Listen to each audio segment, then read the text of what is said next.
नाज़रीन, सिंधड़ी खां असां रिपोर्ट शेयर कई है मोहम्मद यूसुफ दर्स। रिपोर्ट मूजिब पीरोमल जो प्रेमी जोड़ो तहफ़ुज़ जे लाइ सिंधड़ी पहुची वियो। पसंद जी शादी कई है, वारिस मारण चाहिनि था। कविता भील चयो त तहफ़ुज़ ॾिनो वञे। पीरो मील जे ॻोठ किशनचंद पारवाणी जे रहवासण कविता भील ऐं मुकेश भील कराची जी अदालत में पसंद जी शादी करे छॾी आहे। पसंद जी शादी बाद जोड़ो दरबदरी वारी ज़िंदगी गुज़ारण लॻो। पसंद जी शादी कंदड़ प्रेमी जोड़ो एहतजाज कंदे चयो आहे त असां पसंद जी शादी कई आहे, को ॾोह नाहे कयो। हाणे असांजी जान खे ख़तरो आहे, तहफ़ुज़ ॾिनो वञे। इन मौक़े ते कविता भील चयो त मुंहिंजा माइट जुम्मन भील, रायमल भील ऐं मुंहिंजी माउ शांति मूंखे ऐं मुंहिंजे मुड़ुस मुकेश खे मोतबार धमकियूं ॾेई रहिया आहिनि ऐं मुकेश ते इल्ज़ाम लॻाए रहिया आहिनि त अगवा कयो आहे।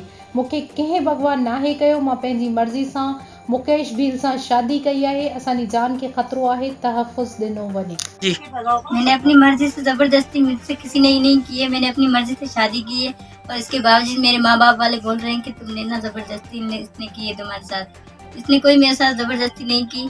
मैंने अपनी मर्जी से शादी की और हम लोग बहुत खुश हैं, मगर मेरे माँ बाप बहुत तंग कर रहे हैं।